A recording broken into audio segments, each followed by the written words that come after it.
Yeah, ẹ ṣé gbogbo ẹ̀yin tí ẹ̀ ń wò mí káàkiri àgbà ńlá ayé. Mo kí gbogbo yín pápátá, mo kí yín lọ́mọdé lágbàlagbà lọ́kùnrin lóbìnrin, mo kí gbogbo wa pé a kú dédé àsìkò yìí, a kú kó lè dáa.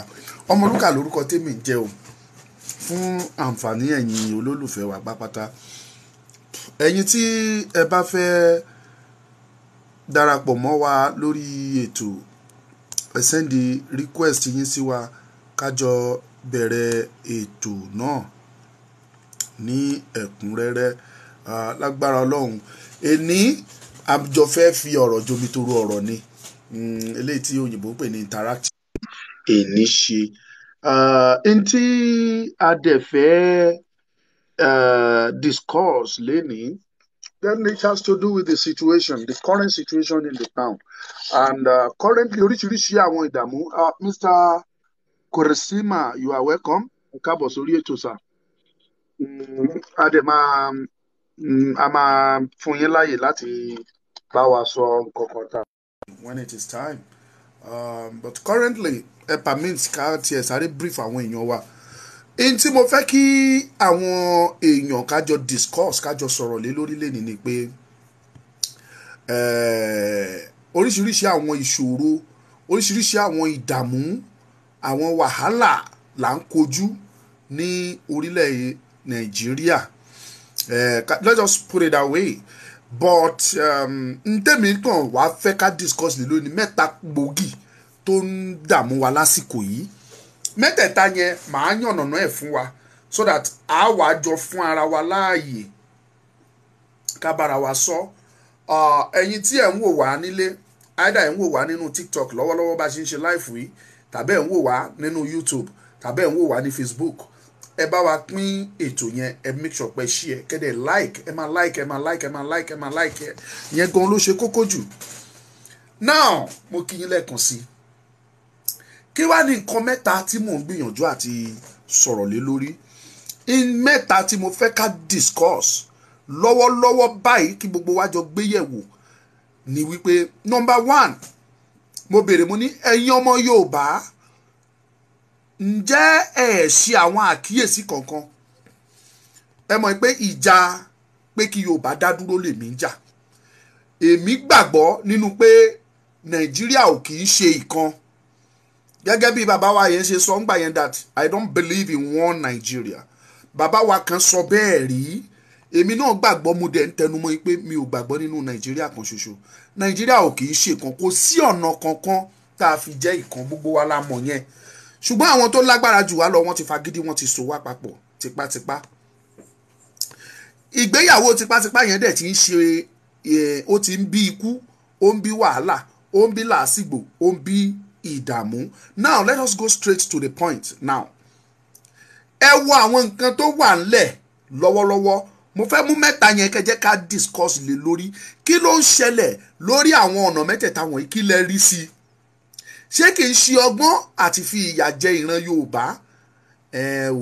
Kí dẹ̀ ni mo fẹ́ lọ ni pé àkọ́kọ́ òun ni ọ̀rọ̀ owó tí wọ́n pààrọ̀, the new printed naira note tó wà níta. Kí ni ó wà nídìí owó tí wọ́n pààrọ̀ yìí? Àti wípé gan kí ni ìdí ẹ̀ tó fi jẹ́ wípé àkókò gan tí wọ́n múra ìbò lọ́wọ́ ni wọ́n ṣe pààrọ̀ owó náírà? Tẹ́ bá dẹ̀ wo bó ṣe ń lọ, ẹ rí i pé àwọn tó ṣe gbòógì nínú owó yẹn ni wọ́n pààrọ̀ àwọ̀ ẹ̀ bíi 200, 500 and 1,000 naira. Mo fẹ́ kẹ́ request, ẹ̀yin tẹ́ bá fẹ́ join me, you are free to request, I will bring you in. Let us discuss this together.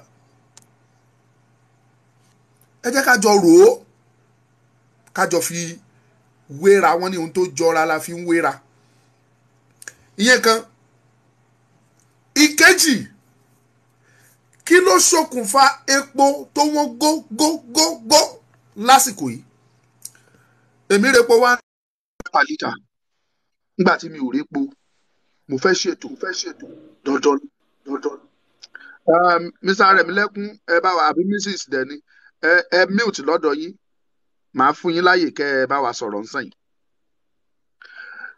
Kí ló fa epo tó wọ́n gógógó lásìkò yìí?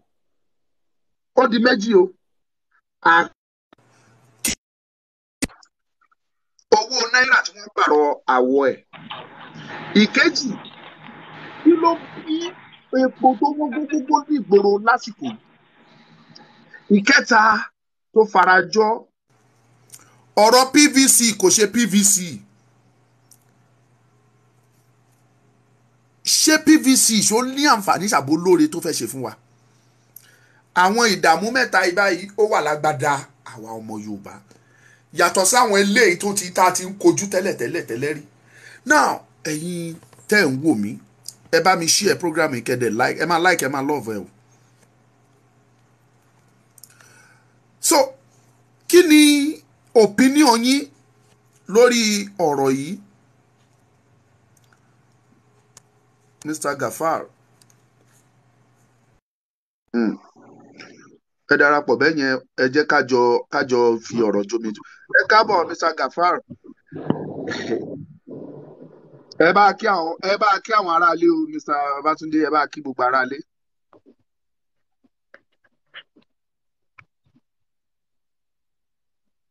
àti gbọ̀yìn o ẹ on mute microphone yín ẹ kí àwọn aráalé. Mo kí gbogbo ọmọ Yorùbá lápapọ̀ ẹ káàsán ẹ kú ìyálẹ̀ta ní gbogbo ibi tí kálukú bá wà pátápátá lórílẹ̀ àgbáyé. Mo lérò pé gbogbo ohun tí à ń discuss àti ń sọ̀rọ̀ lé lórí látà gbogbo ẹ̀ lẹ ti gbọ́. À ń discuss lórí nǹkan mẹ́ta. Ok sir. Mẹ́tẹ̀ẹ̀ta yẹn a dẹ̀ ń sọ pé ṣé eléyìí ò tó kí ìran Yorùbá ká fúnra ni.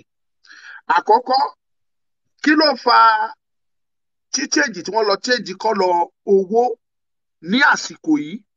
Ṣé àwọn báwa ti ń tẹnumọ́ tẹ́lẹ̀ yìí pé wọn ò ṣetán àti fẹ́ kí Yorùbá darí Nàìjíríà àti wípé bí Nàìjíríà gan bá ní kí Yorùbá darí gan ṣé constitution tó ń lò ń bẹ̀ gan ṣó pé wa ṣó favour wa ìyẹn kan. Then lásìkò yìí kí ló dé tó fi jẹ́ àsìkò yìí gangan náà ṣèjì náírà note náírà kọlọ̀. Then ìkejì kí ló bí epo tó wọ́n gógógó lásìkò yìí láì ṣe pé àlépo. Then ìkẹta ọ̀rọ̀ gba PVC má gba PVC ṣé ìyẹn ló kàn lọ́rọ̀ wa bó tẹ̀ jẹ́ pé àti gba PVC nǹkan wàhálà tún ní lọ́tọ̀. So kí ni o sí gbogbo eléyìí? Ẹ ti jáde ìbéèrè yẹn ò ṣeé dáhùn àbí network.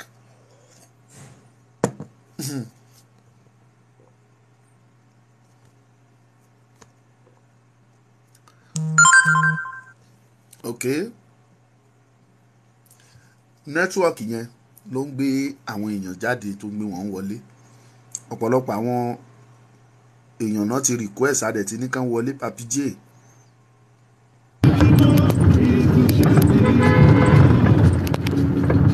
Mr. Martins ṣé ẹ ń gbọ́ gbogbo nǹkan tá à ń sọ látàárọ̀? Ẹ bá gbọ́ ẹ bá gbóhùn sókè ẹ sọ sí ilẹ̀ ẹ sọ sí.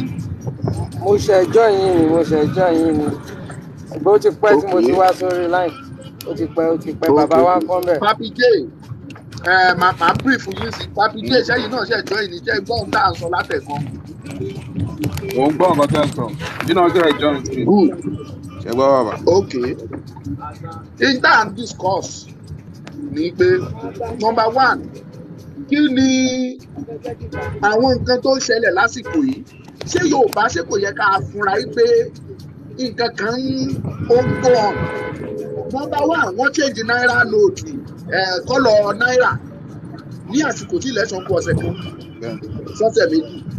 Number two kí ló gbé epo lọ kúrò Nàìjíríà? Kí ló dé tí epo kù sí? Èmi rẹ̀ epo 1,000 per litre o. Ara àwọn ilé epo tó ń ta epo tí wọ́n ní 700 600 nílé epo. Kí ni tó fa gbogbo ilé lásìkò yìí? Àwọn kan dẹ̀ sọ pé ìlórí Tinubu ni. Àwa ti sọ tẹ́lẹ̀ yìí pé Tinubu bá dààmú ara ẹ̀ ẹ jẹ́ ká sọ̀pọ́ọ̀tì ìran Yorùbá kákúkú jáde kúrò ní Nàìjíríà kákúkú mọ̀ ìgbà àfẹ́jọ́ máa ti wà. so kí lẹ rí sílẹ̀ yìí kábíyè tí tó lọ sọ́dọ̀ brọ́dà mi Martins. bàbá nǹkan tẹ́mi kàn fẹ́ sọ ni pé ọlọ́run ṣáà bá yí nàìjíríà sí dáadáa ó ti ṣe ti rí bí ọ̀rọ̀ situation bí ṣe ń lọ sìn ọlọ́run nìkan náà ló lè yọ wá kúrò bọ̀ nǹkan tẹ́mi kàn fẹ́ jẹ́ kí gbogbo wa àwa ọmọ yorùbá nǹkan kan yé wa ni pé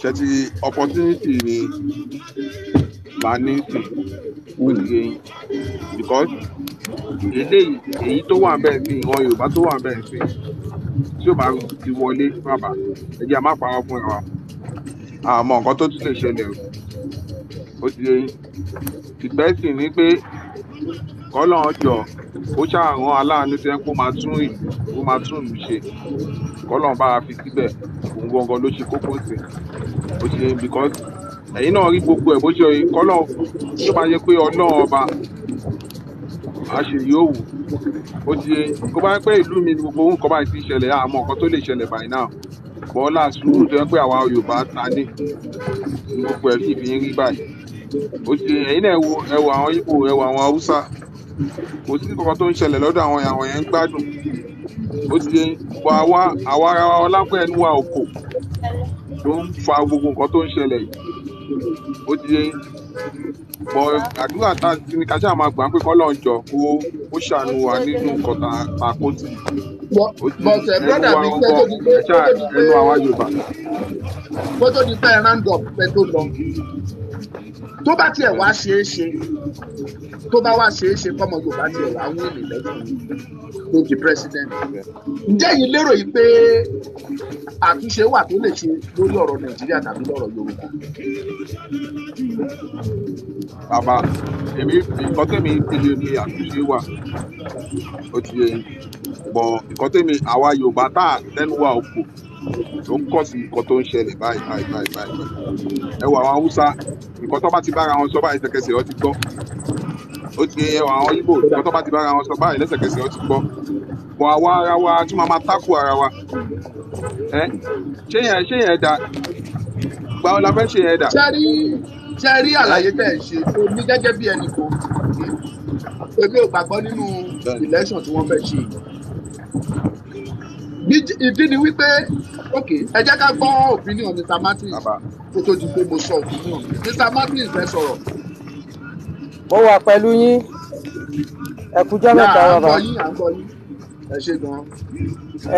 bàbá wa kan máa ń sọ̀rọ̀ kan pé ta lẹ̀ ń tàn ṣe rí location 419 àti bọ́ sọ́wọ́ o kọ́lọ́mọ́jẹ̀ ká bọ́ sọ́wọ́ jálẹ̀ ni àwọn tá a sì lérò pé bóyá olùdarí lórílẹ̀‐èdè tó jẹ́ tiwa olómìnira yìí àwọn gangan lára wọ́n ti confuse báyìí lórí ìrìn àjò yìí wọ́n ti confuse torí wípé wọ́n lérò pé àwọn náà máa gbé wọn délẹ̀ lérí bọ́ ilẹ̀ lérí tí wọ́n ń tàn wọ́n lọ wọ́n dàbí gbà pé kéèyàn gun ládà wọ́n yẹ ládà mọ́ lẹ́sẹ̀ ni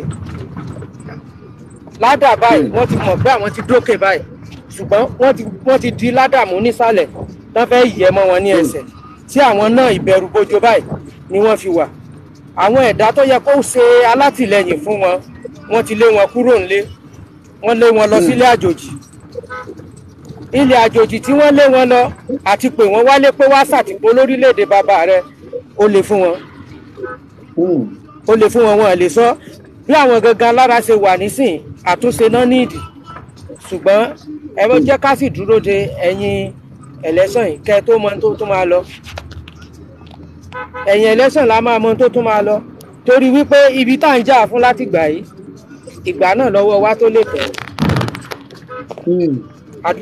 àdúrà méjì ni kò sẹ́ni tó gbàdúrà ogun àgbàdúrà ogun lórílẹ̀‐èdè ṣùgbọ́n kí oníkálukú lọ ní ìfọwọ́ kó má sí wàhálà kó má sí ìdààmú kankan kó kálukú lọ ní wọ́rọ́wọ́ léyìí tí èmi mọ̀ gẹ́gẹ́ bíi pé tó lè jẹ́ solution ẹni tó já síwájú nílẹ̀ Yorùbá tó ń pe rẹ̀ láṣíwájú sùúrù ló yẹ kọ́rọ̀ ẹ̀ gbà o wọ́n ti tàn án détí odò báyìí wọ́n ti tàn án détí odò tó ń gangan ti mọ̀ báyìí pé wọ́n ti tàn òun ẹni bá wà ní íńtánẹ́ẹ̀tì ó máa mọ tó ń lọ ó máa mọ tí ń lọ èèyàn tó bá ń tan dátà ní gbogbo ìgbà ó máa mọ tó ń lọ tó dẹ̀ ń lọ tó ń wò tó lóye. ẹ̀yin tẹ́ bá darapọ̀ mọ́ wa ẹ máa bá wa like ẹ máa love ẹ máa like ẹ máa double tap.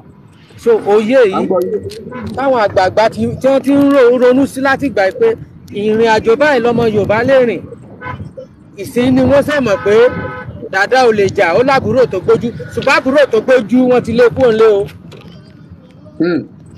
ọwọ́ akọ ẹni tí ó gbà wọ́n lẹ̀ báyìí ọ̀rọ̀ mi ò jù bẹ́ẹ̀ lọ o ká tó máa wo ẹni tí ó bá wa dá sí. ẹ ṣé bàbá mi ẹ ṣeun ẹ ṣeun ẹ ṣeun Mr. Papi J gẹ́gẹ́ bí àlàyé tí ẹ ṣe lẹ́ẹ̀kan tẹ́ ẹ bá wo intern discourse ṣe ọ̀rọ̀ tó wà nílẹ̀ bí èmi ṣe rí nínú àti view mi lọ́gbẹ́ oníkálukú pẹ̀lú opinion èmi nígbà tí ẹ ti sọ pé àwọn bára wa ń jà lórí ọ̀rọ̀ tó wà nílẹ̀ a fẹ́ ṣíra wa níyè ni Tinubu gẹ́gẹ́ bí ẹnìkan kì í ṣe ọ̀tá tèmi èmi rí gẹ́gẹ́ bí ọmọ Yorùbá tòótọ́ ṣùgbọ́n nítorí kó jẹ́ ọmọ Yorùbá tòótọ́ ìyẹn kò sọ wípé kò lè ṣìnà ìyẹn ò sọ wípé kò lè ṣe àṣìṣe ìdí ni wípé kì í ṣe áńgẹ́lì èèyàn ni ṣùgbọ́n ìrìn tí Tinubu rìn lọ́wọ́lọ́wọ́ ibi tó ń rìn yìí ìbéèrè tó yẹ káwọn ọmọ Yorùbá bira wa ni wípé ṣé ọ̀nà yẹn ṣọ̀nà tó lè gbà wá sílẹ̀ nínú ìgbèkùn nínú ìyà tá a wà ní.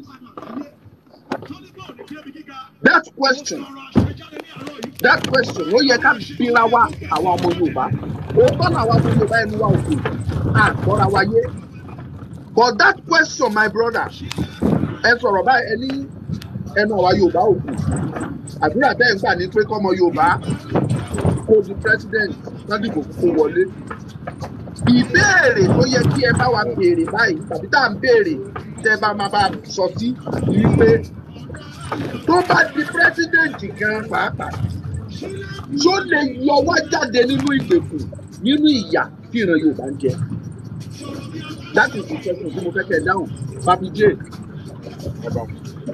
nǹkan tó mi fẹ́ sọ fún mi pé ẹ̀dá máa ń gbìyànjú ni but nǹkan tó mi kọ́ rò ní pé ọba tó jẹ tìlú tòrò orúkọ ò ní parẹ́ èyí tó jẹ náà dídàkejì náà tí lórí bàtàn náà orúkọ ò ní parẹ́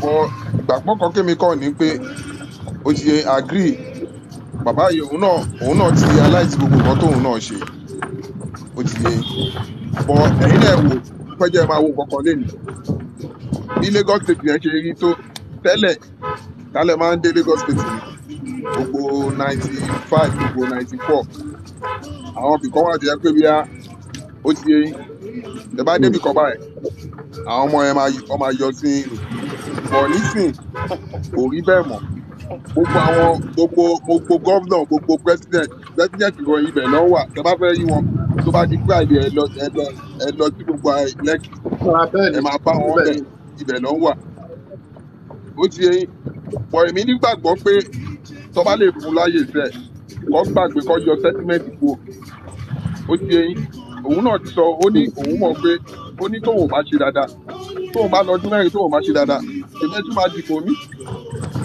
ó ti yẹn bíbí ni gbogbo kan náà sùúrù náà ni sùúrù ni òun nìkan ò lè dá gbọ́ gbogbo ilé ayé tán àwọn míì náà dẹ̀ mọ̀ ọmọ ogun kan tó ń ṣẹlẹ̀ pé máyì náà ó try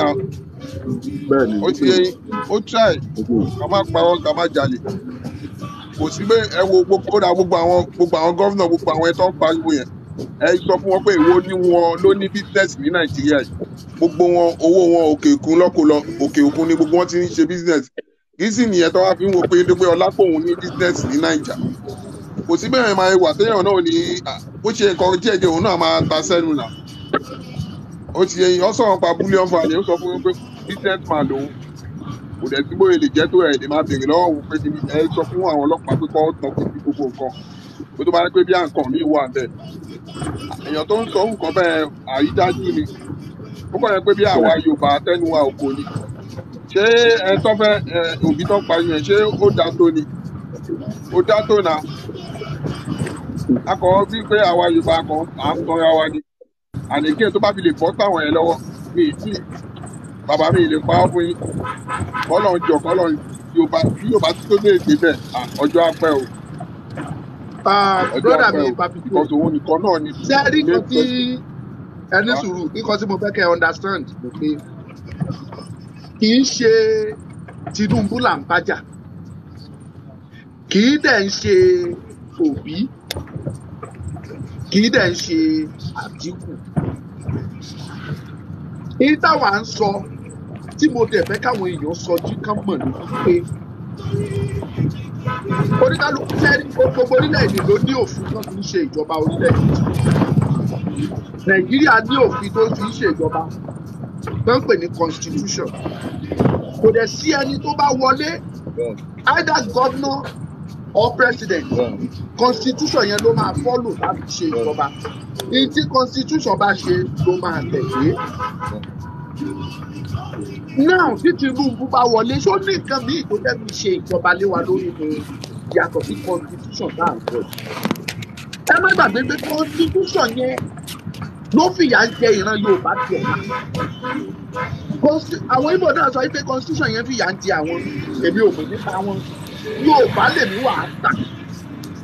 Constitution tó ń jẹ Yorùbá níyà yìí. Ọmọ Fúlàní ló kọ́. Fúlàní ló kọ constitution yẹn tó gbélé ọba tó kó tó ìjọba. Àwọn èèyàn dẹ̀ dá wọ́n dẹ̀ fi ṣèjọba wa láti ṣàyẹ̀. This constitution ó gba ọ̀pọ̀lọpọ̀ nǹkan lọ́wọ́ wa nílẹ̀ Yorùbá. Constitution yẹn ó gba ọ̀pọ̀lọpọ̀ nǹkan jẹ́ mọ́ wa lára nílẹ̀ Yorùbá. Ní tó bá dẹ̀ wà ní constitution òun ni president máa fi ṣèjọba bọ̀. Now tí Tinubu bá débẹ̀ tó fẹ́ dá constitution tiẹ̀ lò ní ta ló mú wa ni because with my own knowledge mo ti gbé ẹ ṣe. Ṣé tó bá fẹ́ ṣe òfin ẹ bá wa ní ìtẹ́jú òbá fún mi tó bá fẹ́ ṣe òfin tuntun tí àwọn aṣòfin wà fún nìyẹn. Àwọn aṣòfin tá a dẹ̀ ń sọ yìí èyí tó pọ̀ jù nínú wọn Fúlàní àìsàn ni wọn. Ọgbọ́n wo làwa wá fẹ́ ká? Táàbí sọ pé ẹ jẹ́ ká tún constitution ṣe. Táàbí lè fẹ́ bọ̀ wá. Táàbí fẹ́ bọ̀ ibò mi àti fẹ́ bọ̀ ibò. Àwọn tó dẹ̀ kọ́ constitution rèé wọ̀ wẹ́ẹ̀dì àti pé ká tún constitution. Ẹ gbé bàbá. Ẹ̀yin náà rí pé ní ẹ̀ ó ti wọ́ wá láti ọ̀dọ̀ bàbá Ọbásanjọ́. Ó ti yé yín. Kìíní yẹn gangan, bàbá yẹn gangan ló dá gbogbo nǹkan tó ń ṣẹlẹ̀ ilẹ̀. Bọ̀ àwọn èèyàn wọn ò ní sùúrù ni, wọn ò lójúnú. Ó ti yé yín. Ní táìmù tiẹ̀ gangan ló yẹ kó ti lẹ́bọ̀dì ní ẹsẹ̀ pé kìíní ó yẹ kó pé gbogbo ẹ̀ dọ́gbadọ́gba ni. Bọ̀ ẹ̀yin náà wo nǹkan tó ṣe, ó ti jẹ́ kí kìíní yẹn ó tún wájú owó ọ̀sẹ̀. Àwọn nǹkan ti bàjẹ́ gan. Nǹkan táwọn APC gan nǹkan tó bá ń bẹ̀ ó ṣe nǹkan tó rẹ̀ stress. Ó ti yé yín. Àwọn pípì yọ ti ba nǹkan jẹ́ gan. Ó ti yé bẹ́ẹ̀ bọ̀ èmi nígbàgbọ́ pé bẹ́ẹ̀ tóun bá débẹ̀ òun náà inú títà ẹ̀sọ́ yìí náà bàbá náà ti wà ní pọ́lísì tí ó ti pẹ́. Mo dẹ̀ nígbà pé tó bá débẹ̀ òun náà á ṣe agbára tiẹ̀. A dẹ̀ mọ̀ pé bóyá ìwà kò ní jẹ́ kí ìyà jẹ àwọn ọmọ Yorùbá. Kò sí bóyá lè jẹ́ tó. Ìyà ò lè jẹ ó mọ̀ pé Yorùbá ní first priority. Ó ti ẹyin gbogbo àwọn constitution ẹ̀dẹ̀ ìwọ̀n kó máa jẹ́ ìjẹ́. Èyí dàbí tẹ́lẹ̀ mọ̀ pé ẹ máa dé wọ̀, ẹ máa bá Hausa, ẹ máa dé Igbo, ẹ máa bá Hausa, ẹ máa dé Ebi, ẹ máa bá Hausa. Papi J, ẹ ní sùúrù ẹ bá mute. Bam TV, ó yẹ go on. God bless you. Ẹ ká lẹ́tà o. Ẹ ṣeun ẹ kalẹ̀. Ẹ kún kó lè da. Ọlọ́run á gbà gbogbo wa. Nàìjíríà yẹn á dà gbogbo wa. Ṣé ẹ rí nǹkan tí bàbá tí wọ́n ń sọ̀rọ̀ yẹn sọ? Tí wọ́n ń sọ̀rọ̀ kan sí Pàpíté àtẹnugan ọ̀gbẹ́ níbẹ̀ tí sọ̀rọ̀ láti rí ìlọ́run gbàndọ́. Tí mo sọ ní gúúpù kan níjẹta ká gbé Tinubu 1 million, Òbí 10 million, 20 million. Ẹ tó máa wọ ìjọba ìpínlẹ̀ àti òní pẹ̀lú constitution tá à ń lò yẹn. Kò possible fẹ́ ní nǹkan kan. Kẹ́rin tí mo yẹ sọ Yorùbá bẹ́ẹ̀ ni mo sọ Haúsá ilẹ̀ Haúsá lè ní dàgbà. pírọ́blẹ́mù nàìjíríà ọ̀dẹ̀ ń ṣe haúsá kọ́ ni pírọ́blẹ́mù wa wàláì up till today haúsá wà nínú ẹ̀yà tó dáa jù ní gbogbo ẹ̀yà ní nàìjíríà ẹ má bẹ̀rù pé haúsá yàtọ̀ sí fúlàní o ẹ má bẹ̀rù pé haúsá ò ṣe fúlàní o bẹ́ẹ̀ni kẹrẹ tí pé gbogbo ìgbà táwa ń kékeré ẹni tó bá ṣèṣì gba haúsá díẹ̀ báyìí tó bá lọ sí mọ́kànlá àbí tó bá lọ sí sábòtò lọ ra súyà nítorí kò lè sáwúsá máa fún ẹ ní súyà ní iṣẹ́ rántí. now nǹkan tí à ń sọ ní bí òbí débẹ̀ ní òbí ẹ̀ rí kankan ṣe. àtìkù tó ń pariwo kó máa ṣe rìsọ́tọ̀ irọ́ ló ń pa. Martins emute Mr. Martins emute ẹ̀yin àlejò ara ti ń wọlé ẹ máa bá wa sọ bùtà ẹ máa láìkì prógrámù ẹ ṣe ẹ máa bá ọ̀rọ̀ yín lọ bá mi. àwọn tí àtìkù tó ń pariwo sọ̀rọ̀ kó máa ṣe restructuring irọ́ ló ń pa. Buhari pariwo jù bẹ́ẹ̀ lọ Buhari sọ pé ó sọ jù bẹ́ẹ̀ lọ ní 2015. ṣé wàá rí nǹkan tí èèyàn á ṣe lórí ọ̀rọ̀ Tinubu ni wípé ẹ jẹ́ ká wo nǹkan tó fún wa ní little opportunity láti lè carry out nǹkan tá a fẹ́. tí Tinubu bá débẹ̀ gbogbo nǹkan tó bá ṣe òun ló ṣe á mọ̀ pé apá ẹ̀ máa ń ká nǹkan. so tí Tinubu mo mọ̀ pé òbí náà máa fẹ́ ṣe o gbọ́ Ọlọ́run tóbi náà bá débẹ̀ ó máa fẹ́ tún Nàìjíríà yẹn ṣe ṣùgbọ́n èmi àti yín mọ̀ wípé wọn ò ní gbà fún. bọ̀ èèyàn bíi Tinubu apá wọn ká apá Tinubu ká gbogbo nǹkan tó tí Tinubu bá di Nigerian president lẹ́nu apá ẹ̀ ló kà. tó yẹ yín so ó pè wá ó pè èèyàn kéèyàn mú Tinubu kò ṣe pé Yorùbá nìkan ló pè ó pè gbogbo Nàìjíríà ká mú Tinubu ju ká mú ẹlòmíì lọ nínú àwọn tó wà ńbẹ̀ lẹ́nu nítorí wípé kí ni Tinubu nìkan la lè rí outer of possibility láti restructure Nàìjíríà bóun náà débẹ̀ tó ń lo constitution tó wà ńbẹ̀ yìí kò lè rí ṣe láéláé kò lè rí kankan ṣe pẹ̀lú constitution yìí ṣùgbọ́n possibility wà wípé Tinubu lè. Mr. David ẹ ní sùúrù ẹ jẹ́ kí bá ti mo fẹ́ tẹ̀lé díẹ̀ tí gbogbo nǹkan tí máa yẹn sọ ni. ẹ ti overhype Tinubu jù. BAM TV ẹ kàn bá wa mute kékeré kẹjẹ kí Mr. David sọ sí. ẹ jẹ́ náà máa overhype ẹ̀ ṣọlọ́run ni ẹ wo gbogbo àwọn atrocity tó commit lẹ́kọ̀ọ́ náà ẹ wo gbogbo báwọn ọmọ ẹ̀yin òun wo social media pé gbogbo àwọn ajá ẹ̀ àwọn tọ́ọ̀gẹ̀ ẹ wo gbogbo ìhàlẹ̀ tó ń ṣe lẹ́nu ọjọ́ mẹ́ta lórí social media ẹ wo fún àǹfààní àwọn ọmọ tó ń bọ̀ lẹ́yìn ó máa bẹ́tà kẹ́ ẹ ronú gbogbo ẹ̀yin tẹ̀ ń hype Tinubu ó máa bẹ́tà kẹ́ ẹ ronú dáadáa kó kẹ́mi o tó bá wù yín kẹ́ ẹ dìbò fún tó bá wù yín kẹ́ ẹ má dìbò fún ìyẹ òun. kí wàá lò àdúrà ti ní kíkó lọ́wọ́ yìí àdúrà kọ́ Ọlọ́run kó yan olórí fún wa this is not the time to even talk about anybody now this is the time for us to ask God for his will to be done. Because if you get it wrong this time around, it's going to tell. Every time take one thing, what is right? What is right? We should not even look at anybody now, this period that we are. Let's focus on God. Let's stop mentioning them and let's stop overhyping somebody who has created more problem than good.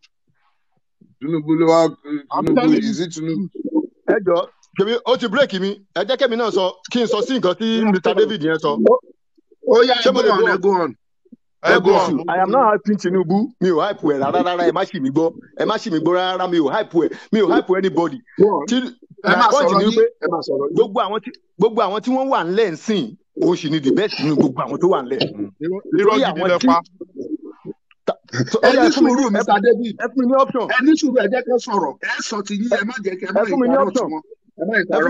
ẹ má sọ̀rọ̀ Mr. David nínú àwọn tí wọ́n wà lẹ́sìn ẹni mẹ́ta ló possible láti di Nàìjíríà president. Peter Obi bẹ́tà ẹ̀ tó bá jẹ́ ẹ̀ lẹ́fẹ̀ẹ́ gbọ́. tó ń lọ nìyẹn kò bẹ́tà ẹ̀ ọ̀nà wo ló gbà bẹ́tà ẹ̀.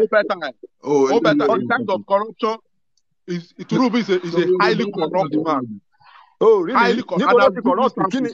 Níbo ló ti corrupt? How? Irọ́ kò corrupt ẹgbẹ́ yẹn búlọ́ọ̀bà tó wọnú ilé ẹ̀ ó ní náà. Peter Obi tẹ́ǹtì ni. Ẹni sùúrù Mr. David ẹni sùúrù ẹ gbọ́ mi. Peter Obi does not sùúrù ẹ̀yin méjèèjì. Opinion ẹ̀yin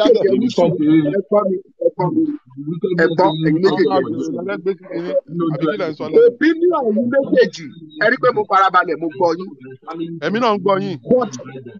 Tí èmi sọ tí mò ń béèrè lọ́wọ́ yín ẹ sọ̀rọ̀ lọ́bẹ̀. mi ò fẹ́ sọ pé ẹ̀yin méjèèjì ẹ rí òótọ́ ńlẹ̀ ẹ fẹ́ fọwọ́ bò ẹ má fọwọ́ bò òótọ́. Tí Òbí bá wọlé constitution wo ló fẹ́ fi rú Nàìjíríà?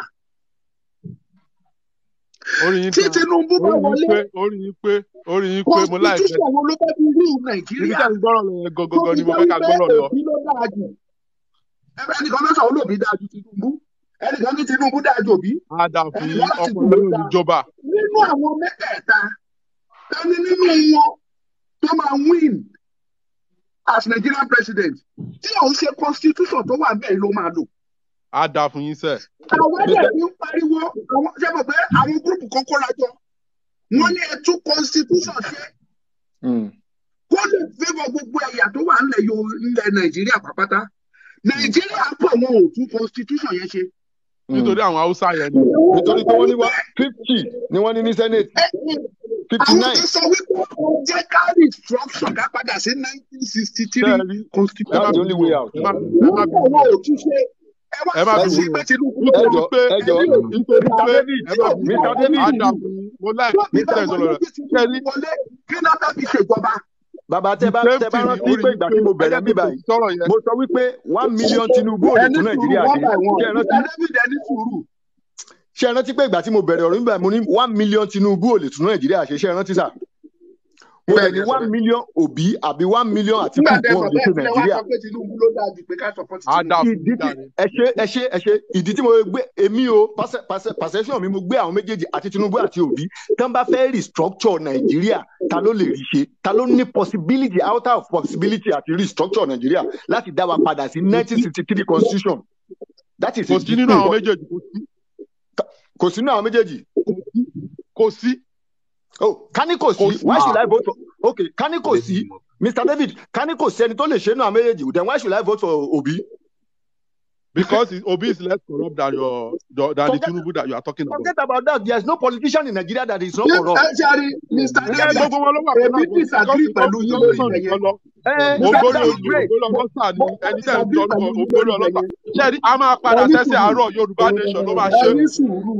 Mr. David, ẹni sùúrù. Ṣé ẹ rí tá a bá ń sọ̀rọ̀ corruption? Kò sí olóṣèlú ní Nàìjíríà tó ní ọ̀rọ̀. Má dáhùn. Corruption ẹni tó corrupt. Ẹni kan corrupt jù ojú lọ èmi ò àdán. Irọ́ nìyẹn mo rò bí policy ẹ̀kọ́ ti affect Mr. David yìí rí ni. Gbàgbé. Ó affect Tinubu níbo. Ó affect gbogbo àwọn ọ̀pọ̀lọpọ̀ àwọn ìlú affect. Mo jẹ́ kan lára àwọn tó affect. Mr. David yẹn ní sùúrù àlejò ṣe ìwọlé ẹ jẹ́ ká gbọ́ opinion tiwọn. Mr. Olúwadáre àmì ó yá ẹ jẹ́ gbọ́ opinion ti yín. Mr. Olúwadáre. Aha, ń gbọ́ yín o.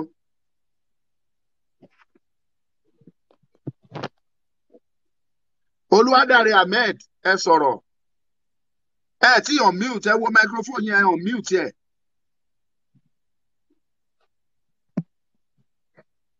Oh, get àti on mute. Yeah. Má ṣe o.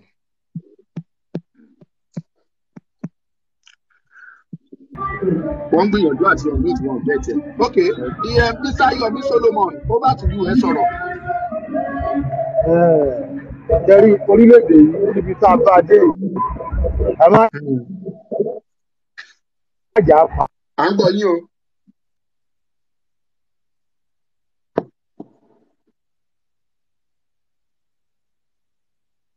Àrọ̀ tọ̀ra wa àtàtìkù àti Tinubu àti Peter Obi. Kí ló wá ń gbé nẹ́tíwọ̀kì ọ̀dọ̀ yín sá lọ tó yìí? Well, in my submission, àwọn gbogbo wọn tó wà ń bẹ pátápátá without constitution kò sẹ́ni tó lè ṣe Nàìjíríà kò sí ẹnì kankan tó lè ṣe Nàìjíríà. Kí làwọn sọ pé ká support anybody fún? We need to even come out for vote. Láti mú èèyàn náà mọ̀ pé ó máa wúlò fún wa láti fi kalẹ̀ ó ní ò bá dáa jù. I am telling you, as far as I'm concerned, I have no candidate among the three of them. I'm still telling the bitter truth. I have no single candidate among them. So let us be candid. Let us be candid. Wọ́n ti fún wa to the extreme. Ẹ ní sùúrù Mr. Bam, ẹ jẹ́ kí Mr. Solomon sọ̀rọ̀. Yomi Solomon ló bá ti yìí. Sáà ṣé ń gbọ́rọ̀ mi sà? À ń gbọ́ yín, à ń gbọ́ yín.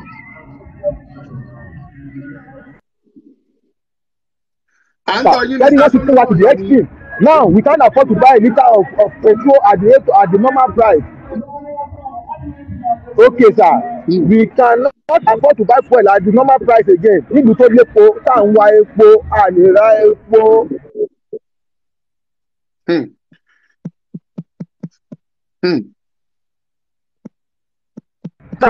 For their own selfish interest in the election, they put the whole masses, more than 220 million Nigerians, into serious problems. We can't purchase anything in the market because even the new naira note is not in circulation.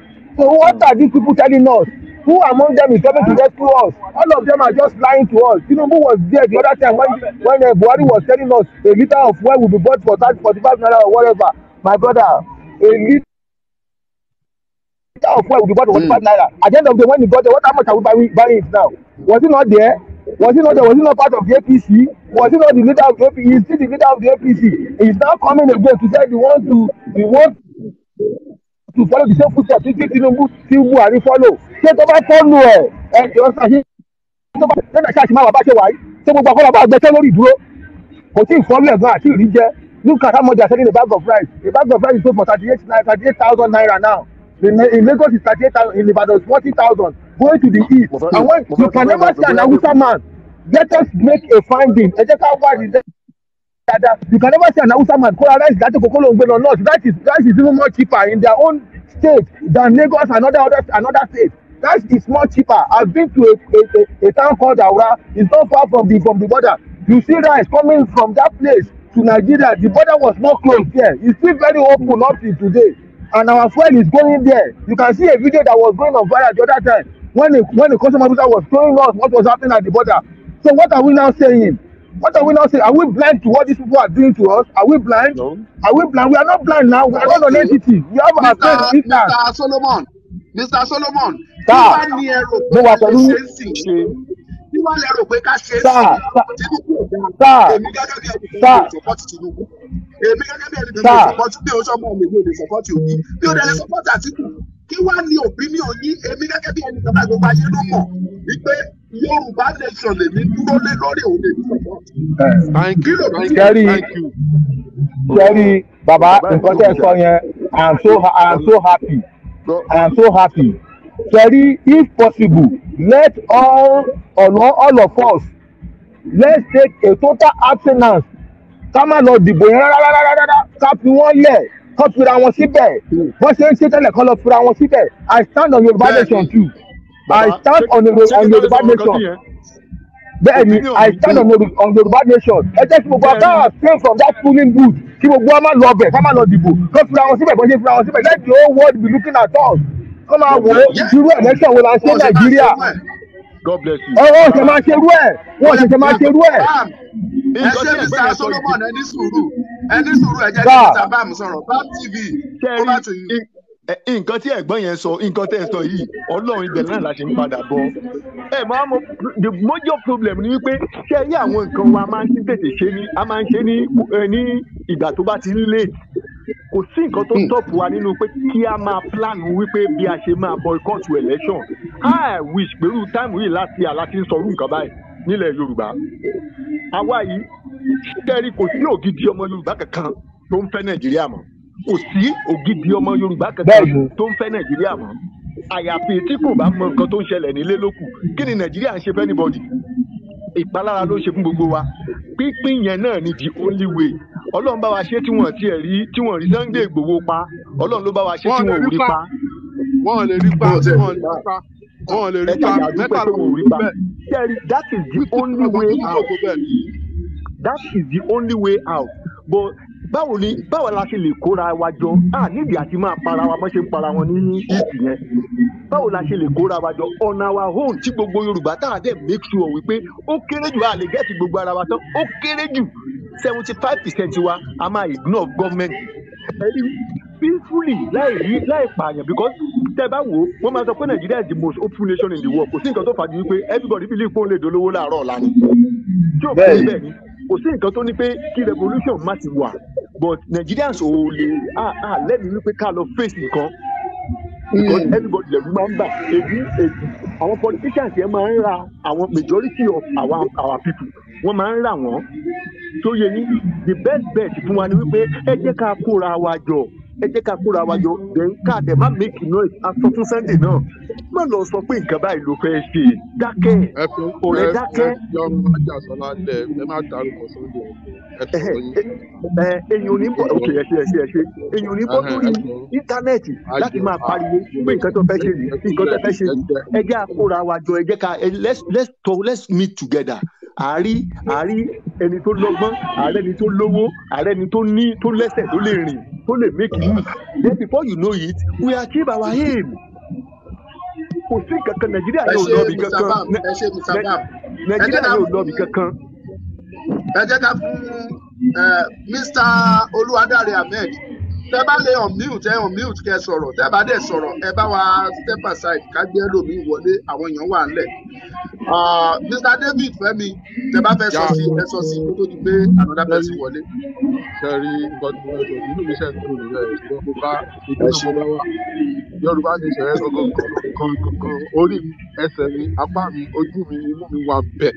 Tó yẹ yín afáwọn tí wọn bá rí nǹkan tó ń ṣẹlẹ̀ nílùú nìkan náà máa sọ pé see we have a lot of intelligent people they are living the nation they are not even ready to contribute to the development of the nation because wọ́n ti wà frustrated ṣe understand ṣe dẹ̀ rí gbogbo àwọn ọmọ agbèrò tó wà lẹ́kọ̀ọ́ tó ń jam talk yẹn ìyà sì máa jẹ gbogbo wọn wọ́n kàn kù díẹ̀ ni ṣe understand àsìkò máa tó àsìkò ọlọ́ máa tó lágbára ọlọ́ àwọn ṣára wa o ẹ má sọ pé àwọn wọn ṣára wa o ẹ má fọwọ́ àwọn lórí pé ara wa ni ká má divide a máa divide àwọn kan máa bọ́ àwọn ọmọ àlè kan máa lọ àwọn ọmọ kan máa wà nílé tó yẹ yín ẹ má máa jẹ́ ká ká ọmọ àlè mọ́ ọmọ ọkọ so nǹkan tèmi fẹ́ sọ nìyẹn ẹ jẹ́ ká unite ẹ jẹ́ ká unite. èmi ní àwọn kọ́kọ́ tí máa ṣe àlàyé ẹ̀ fún wa mo fẹ́ kí Mr. Ahmed wọ́n sọ̀rọ̀ Ahmed Jallo ó yẹ ẹgbẹ́ òsókè. sẹ́rí ẹ jẹ́ ká fọ́ọ̀mù platform ẹ jẹ́ ká ní platform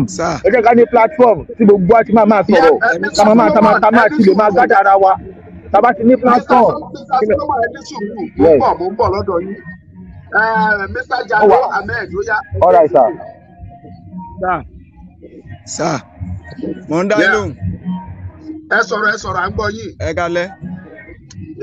ẹ kalẹ̀ Ọlọ́run kó ṣàlùwà lágbó Ọlọ́run á gbọ́ sí rè lágbó Ọlọ́run torí gbogbo kíní nísìnyí ó tójú sí anybody gbogbo anybody ló ti mọ̀ pé Nàìjíríà ti dàrú ogbe ti kọlu gbogbo ẹ̀ ẹ wò ní ìṣòwò tuntun wọ́n dé dáadé wọ́n fi ń ní mẹ̀kúnnù lára ni so lágbó Ọlọ́run á jẹ́ kó bọ́ sí rè nǹkan tó bá fẹ́ ṣe nẹ́sìn kó jẹ́ ká mọ̀ àwa wà lórí kúrú local government làwa wà àdẹ̀ń lọ meeting dáadáa nǹkan tó bá fẹ́ ṣẹlẹ̀ kó jẹ́ ká mọ̀ wọ́n má máa yẹ̀yẹ́ wa mọ́ wípé ó tán gbogbo nǹkan tẹ́ ṣe náà ṣó tán yín kò ní tán wa lágbó Ọlọ́run àṣe àdẹ́wò lọ síwájú wa ẹ ṣe sá ọ̀pọ̀ tí mi fẹ́ sọ nìyẹn.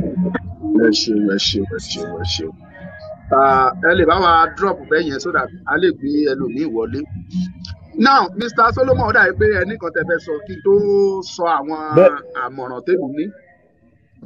ok ṣẹ́rí ara ọ̀rọ̀ mi àmọ̀ràn wà nínú ẹ̀ ṣẹ́rí ẹ jẹ́ ká ní forum ṣẹ́rí ohun tá a need awareness ni ṣẹ́rí tí awareness bá wà. ẹ máa bá wa like program ẹ bá wa share ẹ bá wa like ẹ kẹ máa yí ti bẹ́ẹ̀ ni so ṣẹ́rí awareness la need ṣẹ́rí awareness yẹn a máa jẹ́ kí àwọn èèyàn rí reason tí Yorùbá nation fi gbọ́dọ̀ dúró we have so many reasons tí àwọn èèyàn máa fi rí reason tí àwọn èèyàn tí Yorùbá nation fi gbọ́dọ̀ dúró àti rí àìmọye àpẹẹrẹ tó pọ̀ jù tàbá wo gbogbo tó wà nílẹ̀ yìí ní tó pọ̀ jù lórílẹ̀‐èdè Nàìjíríà tó fi ń ṣe àmúṣọrọ̀ ilẹ̀ Yorùbá ló fì sí jù àwa la ní àwọn àmúṣọrọ̀ yìí lọ́wọ́ ọ̀dọ̀ wa ní gbogbo àwọn kinní wà wọ́n ń kógun fáwọn tiwa wọ́n ń kó ọ̀rọ̀ fáwọn ọmọ tiwọn. We have come to a conclusion ẹ jẹ́ kí awareness wà fún ọmọ Yorùbá wípé we have every reason to pull out of this stupid nation called Nigeria.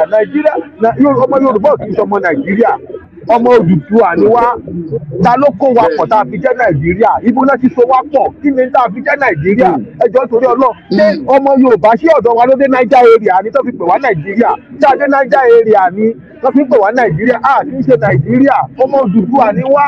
Ẹ wo ibi tí omi yẹn ti pín wa, ẹ wo ibi tí omi yẹn ti pín wa, ẹ wo ibi tí ilẹ̀ Yorùbá wà. Ọmọ Yorùbá kì í ṣe ọmọ Nàìjíríà, ọmọ Odùduwà ni wá. Ẹ jẹ́ ká gbara wa lọ́wọ́ àwọn èèyàn yìí, wọ́n fẹ́ kó wa wo oko ẹrú pátápátá, oko ẹrú ẹlẹ́ẹ̀kẹta la fẹ́ lọ yìí. Nígbà tá Abacha wà ń bẹ̀ tó bẹ̀rẹ̀ sí ní ìfà ṣe bọ́gbọ̀n làwọn nàdẹ́kò dá tó fi ní pé gbogbo ẹbí wa tó fi wà well known tó fi ní pé gbogbo àwọn international body bẹ̀rẹ̀ sí ní intervene lórí ọ̀rọ̀ yẹn gbà yẹn. We can still employ the same system ó sì wà ń lẹ̀ strategy wà ní ọmọ Yorùbá ọpọlọ wà fún wa agbọ́n dáadáa tá a bá yọ ti ọ̀tẹ̀ kúrò tá a yọ tẹ̀tẹ̀kú tá a yọ tẹ̀gbẹ́dẹ́kú kúrò tá a bá dúró lórí ìṣọ̀kan àti ọkàn àti olórí ẹsẹ̀ wa tá a dúró lórí inú kan àti ọkàn kan a máa jàjà borí a máa bọ́ lọ́wọ́ àwọn èèyàn yìí a máa bọ́ awareness la need. Let every Yoruba indigene let us be aware wípé there is a nation called Yoruba nation. Ẹ jẹ́ ká sọ fún wọn gbà kí n ṣe ọmọ Nàìjíríà ẹ jẹ́ kí n wo bíbí ẹ jẹ́ kí n wo máàpù wa kí wọ́n sọ bí táà ti jẹ́ Nàìjíríà kan sọ fún wa n tó kó wa pọ̀ àwọn tó ń jẹ́ Nàìjíríà làwọn tó wà lókè ọya àwọn náà súnmọ́ Niger area àwọn ni kò pé Nàìjíríà àwọn ò sí ní Niger area so wọ́n fi wá sílẹ̀ kẹjẹ́ ká bá ti wà lọ. Ọ̀rọ̀ mi ò bí ọ lọ. Ẹ ṣé Mr. Solomon ọ̀rọ̀ lẹ́sọ mo dey appreciate yín. Mr. David kó tó di pé mo fún yín láyè kẹ́yìn náà sọ sí i. Ṣé rí nǹkan kan wà tí mo fẹ́ kí gbogbo àwa ọmọ Yorùbá ká understand. Tí ẹlòmíì bá máa sọ̀rọ̀ á rò pé ṣe la kórìíra Tinubu tàbá kórìíra ọmọ Yorùbá kan rárá. Ìjà tá à ń jà yìí ìjà ọdún 4 tàbí 8 ó yàtọ̀ sí ìjà títí ayérayé. Tá a bá jà tá a gba orílẹ̀-èdè wa ẹ jẹ́ kí n sọ àwọn ọmọ àṣírí kan tí ò ní ọ̀pọ̀lọpọ̀ wa. Ṣé ẹ rí gbogbo owó tí wọ́n pa Nàìjíríà pátápátá lápapọ̀ tó ń bá kó owó yẹn sílẹ̀ ìdá 65 to 70% of it ló wá láti ilẹ̀ Yorùbá nìkan. Bẹ́ẹ̀ni. 65 to 70%.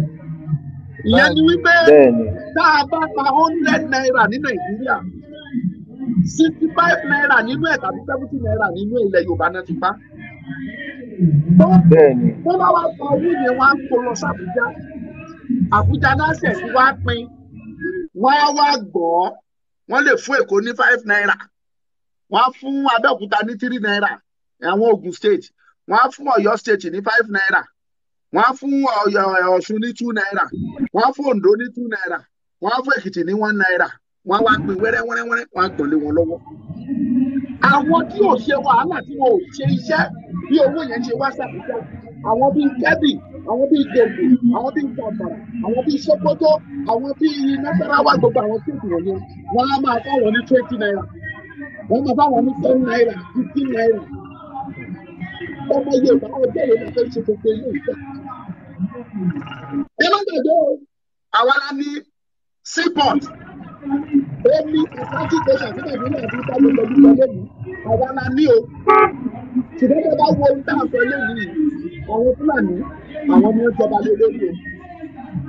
Bẹ́ẹ̀ bá dé Àpápá, tẹ́ ẹ bá rìn ní Àpápá, tẹ́ ẹ bá máa rí ọmọ Yorùbá 2 mẹ́ta, ẹ ti rí Fúlàní 10 5 tàbí 10 lórí nǹkan tiwa tọ́wọ́ nǹkan tiwa. Now tẹ́ ẹ bá wo gbogbo tá à ń sọ yìí ọjọ́ wo la fẹ́ ṣe dà wọ́n ti pariwo fún mi oúnjẹ kì í ṣe èdè ìwọ́n ti pariwo. Àwọn bàbá tó bí àwọn pariwo ìyá mi pariwo ẹ̀. Mo wà lórí prógráàmù Yorùbá Nation ni. Bóyá wọ́n á láti ìgbà ní títí di àkókò yìí kò dẹ̀ dáa. No, ẹ̀yin ọmọ Yorùbá ẹ jẹ́ ká wo ọ̀rọ̀ yìí. Tá a bá kúkú dá ọkọ lọ́múdọ́mú ìyá èdè kí ló dá yàrá tí wàá kọ́. Bí ìbò ṣe tiẹ̀, ìyá ò sọ pé àní lára wa ṣe. Ọmọ Nàìjíríà tá à ń lọ sí ìdìbò republic. Ọmọ Nàìjíríà ń wọ Benin republic. Ọmọ Nàìjíríà ń wọ títọ́ Cameroon. Á máa bára wa ṣe ọjọ́ ìdè méjìlá wà. Ṣùgbọ́n orílẹ̀-èdè wa á jọ́ tọ̀ọ̀tọ̀. Dípò tó bá fẹ́ gbélé Yorùbá, á ṣetán àti tẹ̀lé òfin tí Yorùbá bá gbé kalẹ̀. Yorùbá tó bá dẹ̀ lóhùn lọ lẹ́yìn kò fẹ́ á ṣetán àti tẹ̀lé òfin wọn níbẹ̀. Lọ́jọ́ tó ṣe ní pàtàkì àgbáyé. Bọ̀dá bá dúró pé ọ̀rọ̀ tí ní kíkọ́ dìbò fún. Èmi bá kẹ́ understand yìí pé kò sí ẹnikẹ́ni tó gbàdúrà pé kí ìjọba òun pín o. ọ̀pọ̀lọpọ̀ ń ṣe ní stéètì ẹni tí Tinubu bá débẹ̀ á pín tóbi bá débẹ̀ á pín. inú fámìlì lásán tó ń sọ lórí sí ó gbàdúrà ẹ̀ láyé pé kí fámìlì yẹn gan pín sí méjì kíyàwó ẹ̀ kó apá kan kí ìwọ kó apá kan. ìwọ fúnra ẹ̀ tó o bá gbàdúrà irú ẹ̀ mélòó wá ní gómìnà wá ní pírẹsidẹ̀ntì. kéèyàn ó lọ sí Nàìjíríà wàá wo ra ẹ̀ pé ìwọ nìkan ló dẹ̀ ń darí ẹ̀. àrà tó wù ẹ́ ló lè dá ìtò wù ẹ́ ló lè ṣe kò sẹ́ni tó bá yẹ ẹ́ lọ́wọ́ wò. wọ́n wá ń débẹ̀ tó wà wá ló fẹ́ sí Nàìjíríà pín ṣe má jẹ́ ká tanra wa. ìdí Tinubu ò lè ṣe lẹ́yìn kan sọ pé ó máa ṣe. Tinubu ò lè jẹ́ pírẹsidẹ̀ntì láíláí kó gbàdúrà tó pín. ibi tó ti ń ṣe pírẹsidẹ̀ntì tó ń rí 200 million ìwọ wá fẹ́ kó pín tí 200 million yẹn wá pín sọ́nà méjì àbọ̀nà mẹ́ta kó wá bẹ̀rẹ̀ sí rírí 50. ẹ fi rọra yín náà agbára tó ń lò tí ọ̀sẹ́ni tó yẹ ẹ lọ́wọ́ wò as president ìwọ wá fẹ́ kó pín káwọn kan wá máa ní agbára lórí àwọn abáńgbá yìí káwọn kan máa lágbára kó wá jẹ́ pé ìlú wa lágbára lé lórí. ẹ má ṣe jẹ́ ká tanra wa ọmọ Yorùbá. ọ̀rọ̀ tó wà nílẹ̀ yóò sọ̀rọ̀ Tinubu kì í sọ̀rọ̀ Obi kì í sọ̀rọ̀ Àtíkù. ọ̀rọ̀ tó wà nílẹ̀ yóò ju ọ̀rọ̀ ẹ jẹ́ ká gbogbo ní kálukú ṣe tiẹ̀.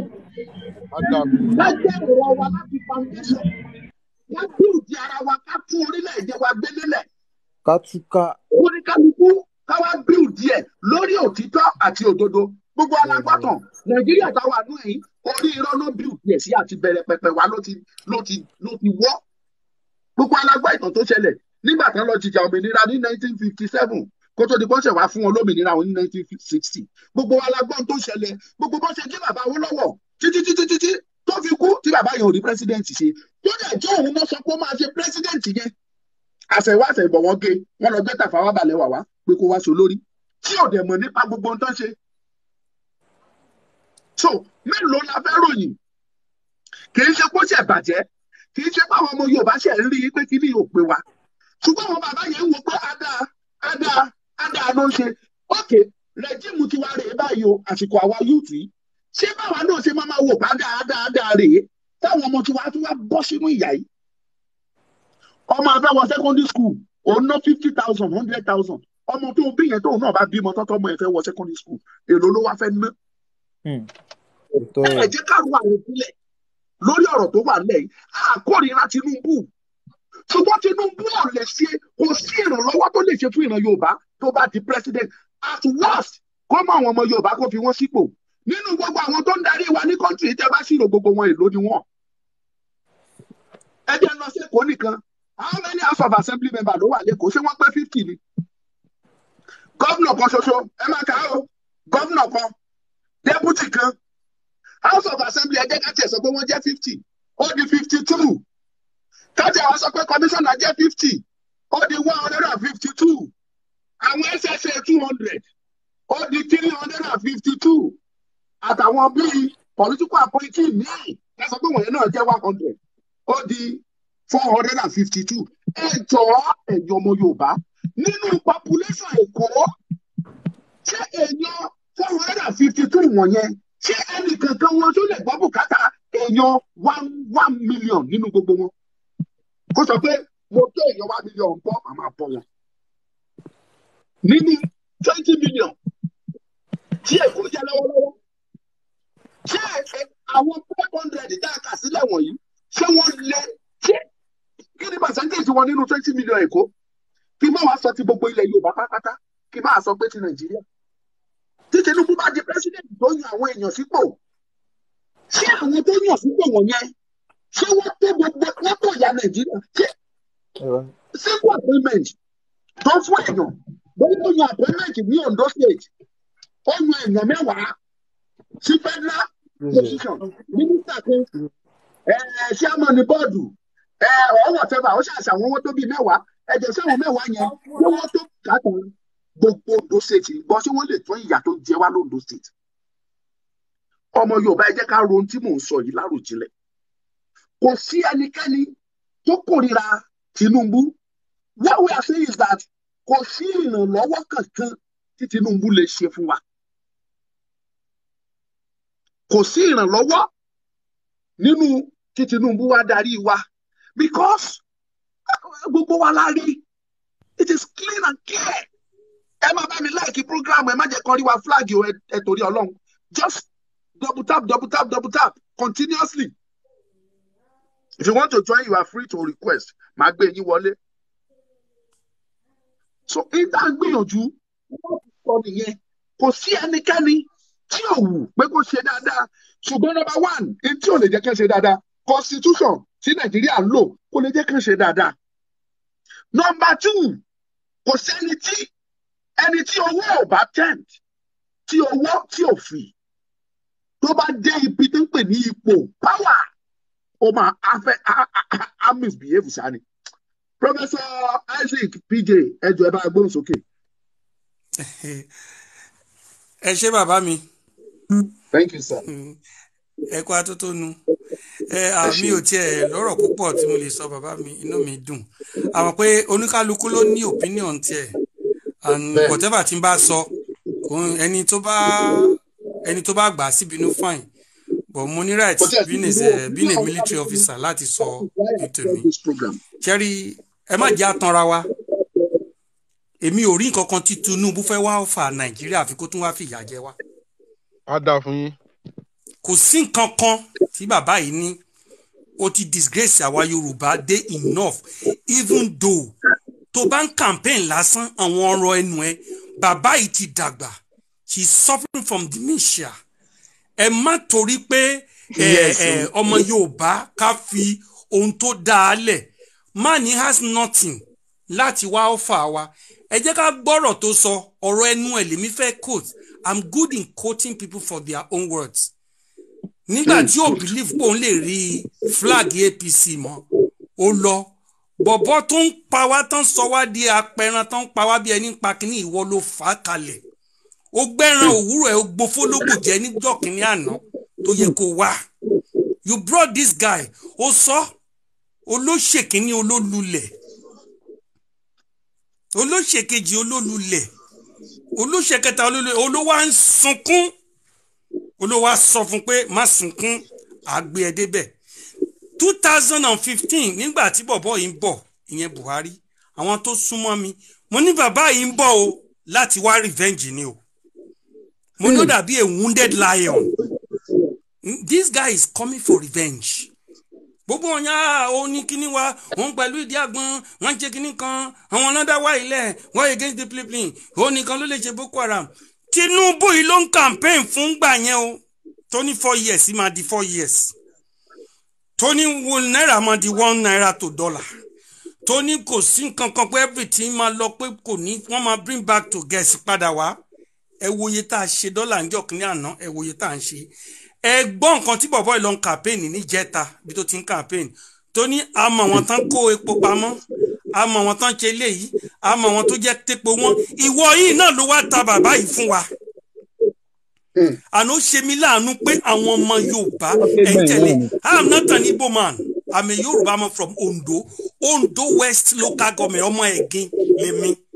And I've been in this court. Ẹ má rò pé bóyá mo kàn dé fìlà. I'm a military officer. And I've served in the Nigerian Army for 30 calendar years. So mo ma system tí mo ń bá yín sọ yìí. I know this system. Ẹ ń sọ Liberia ni I was there. Ẹ ń sọ Sudan ni I was there. Ẹ ń sọ Somalia ni I was there. Ẹ ń sọ Liberia ni I was every part of nothing war. So I know the system.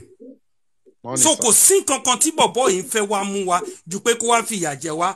Bọ̀bọ̀ yóò rí èèyàn kankan dì mú as a running mate. Ó lọ mú Shettima olórí Boko Haram. This is the man that started Boko Haram. Ní Borno. Yeah, kí lórúkọ Usman Sokoto. The terrorist man nígbà tó ń wá. Inú ilé ẹ̀ náà ti mú. Inú ilé ẹ̀ náà ti mú ní villa l'Abuja. 7 of Boko Haram commander náà wà nínú commissioner Shettima, Kashim Shettima. 7 Boko Haram commander as a commissioner. Òun náà mú lẹ́ni, bàbá mú lẹ́ni, and this current president is a Fulani man. Atiku is a Fulani man. Shettima is a Fulani man. Ẹjọ́ kí ni constitution Nigeria sọ pé tí president bá gbẹ̀mí mi, ẹjọ́ ta ló máa take over? jẹ́ kí n ṣe vice president ló máa take over the same man yẹn àwọn iná push àwọn tán push Abiola ni ẹjọ́ strength wo ni bàbá yìí tó bá máa lọ campaign búlùbàlà bàlàbúlù bùlùbùlù you are just disgracing us. There is nothing tó sọ ìwọ iná ló máa sọ pé PVC ní expiring date mi ò gbọ́ rí pé permanent voters ní expiring date ẹnu Tinubu mo ti gbọ́ ó ní the youth are lazy they are tweet on WhatsApp ẹjọ́ báwo lè yẹn ṣe ń tweet lórí WhatsApp gbọ́ rí ìwọ náà ló máa kú to 50 million youth wàá fún wọn lẹ́gẹ̀ẹ́ wàá fún wọn lágbàdo gbogbo ọ̀rọ̀ ẹnu ẹ they just been disgraced up and down àwọn outside ẹ̀ ń tẹ̀lé ẹ ṣẹ́rí ní kúmọ̀nà ní bá Hausa ní dan Yoruba wa ni kónà jíkò I stay among the Hausa people I live with them I enjoy with them I spend my military career within the southern Kaduna so mo gbé pẹ̀lú wọn from Kafancha wasi Saminaka Kudogodo Gidan Waya Manchok Kachiya Kagoro Kagoma Kwei down to Military Police College in Basawa in Kaduna. So I know these people, they know what they are doing. But Yoruba, me ní sọ pé gbogbo Yoruba, but àwọn Yoruba kan tẹ̀lé láti gbowó ọwọ́ ẹ̀. Àwọn Igbo kan tẹ̀lé láti gbowó ọwọ́ ẹ̀. Wọ́n mọ̀ pé kò sí nǹkan tí mi ò sọ pé kò lè wọlé o. Ṣùgbọ́n ẹjọ́ ẹ máa kadé tó bá wọlé tó bá máa pé wọ́n yẹ. Àwọn tán máa yin lọ́rùn panádó lẹ́yìn ẹ̀yìn. Àwọn gbogbo ìyà tẹ́ ń sá fún ẹ̀yin ọmọ Nàìjíríà ẹ wá padà sínú ìyà yẹn lójú pálí. This man has nothing tó lè dìde wá fà àwa ọmọ Yorùbá kò sí nǹkan kan. Daddy sir pẹ̀lú àlàyé tẹ́ ẹ ṣe báyìí kí wàá lẹ fi pé káwa ọmọ Yorùbá ṣe. ṣẹ́rí kíní kan ni mo sọ o kíní kan ni mo sọ o mo sọ kíní kan mo ní àti àwa Yorùbá nation because being a military officer I'm a Yorùbá nation confirm mo ní program tí máa ń ṣe àti Arewa o àti Biafra o àti part of the Niger Delta o mo sọ kíní kan mo ní February tó ń bọ̀ yìí lọ́la yìí àti lè rí kíní ìgbà mo ní a lè rí gbà ní February tá máa ṣe election yìí o a lè rí gbà but tá bá fẹ́ kárí kíní ìgbà tá bá fẹ́ kárí kíní ìgbà ẹ̀yin ẹ má jẹ́ kí Tinubu wọlé tí ó bá ti wọlé tẹ́ bá rí pé tí Tinubu fúnra ẹ̀ ò bá dìde pé àsìkò tó láti lọ àwọn tó bá gbọ́n ní ayé nàdẹ́kọ̀ ẹ jẹ́ kí n kó tí Tinubu sọ Tinubu dà didn't believe in one Nigeria. Of course mo kà á. láyé nàdẹ́kọ̀ kò sí nǹkan tí bọ̀bọ̀ ó fẹ́ make néèmù tó ń fẹ́ make yẹn òun fẹ́ ẹjọ́ ní gbogbo àwọn ọmọ wa tó ń pa ẹjá bẹ̀ lórí Dr. Aborode tó wá láti Germany wọ́n mú mà nìyẹn ó ti ṣiṣẹ́ ajé ó ní kó wọ́n á fún àwọn èèyàn lóúnjẹ kó wọ́n á fún àwọn èèyàn ní nǹkan ó dá oko ọ̀gbìn wọ́n dẹ̀ kó àwọn ẹran wọ́n lọ bà oko ọ̀gbìn ẹ̀ jẹ́ on the way láti lọ bá Serikin Fulani kí náà ṣe wọ́n ṣẹ̀mí ẹ̀ légbodò ẹjọ́ olóòtú ètò táná ti mú tára ẹni tán ti mú kò sí èèyàn kankan wọ́n mú ọkọ olóyún Mr. Adeleke tó wá láti Amẹ́ríkà tó dẹ̀ jẹ́ pé ẹ̀ ń gbọ́ tí àwọn Fúlàní yẹn ń pa tẹ̀dẹ̀ ń gbọ́. àti mánà ọmọ Ògbómọ̀ṣọ́ iná. àti òun náà ni Mr. Adeleke àmì ọ̀gbìn ayẹ Mr. Adeleke kọ́ kí lórúkọ Owólabí Mr. Owólabí ẹ jọ ta ni ẹni tán ti arrest ẹ wo tó ṣẹlẹ̀ lọ́dọ̀ wa ní local government tó sún wa ní Ondo ní Ọ̀wọ̀ ní ìlú tó jẹ́ pé ìlú tó máa ń dùn tó broad daylight wọ́n massacre ẹjọ́ ẹni mélòó náà ti mú ẹ fẹ́ sọ pé àwọn arábí yóò mọ̀ wọ́n ẹ fẹ́ sọ pé àwọn ok ǹjọ́ tó wá búyàwó Buhari sà ẹ̀kan náà búyàwó Buhari ẹni tó dẹ̀ bú kì í ṣe pé bú olówà ní Abu Dhabi Dubai ó ná taxpayer money láàrin 12 hours wọ́n lọ píkì bọ̀bọ̀ yẹn tweet ló ṣe ó kàn tweet ó dẹ̀ lọ mú so àwọn tó ń ṣe kíní ẹrù pọ́n mọ̀ wọ́n mọ̀ wọ́n ẹjọ́ ńgbà tán bá gba 40 million tán gbé lọ núgbó tán lọ gbé fáwọn Fúlàní ẹ̀sìn ẹjọ́ ṣé First Bank wà núgbó yẹn ṣé GTB wà núgbó yẹn owó tó ṣe ẹ̀ṣẹ̀ lánàá yìí ó ti dọ́wọ́ àwọn Fúlàní núgbó. Of course. owó tó ṣe ṣe táwọn kò tí rí gbà lẹ́nu rin.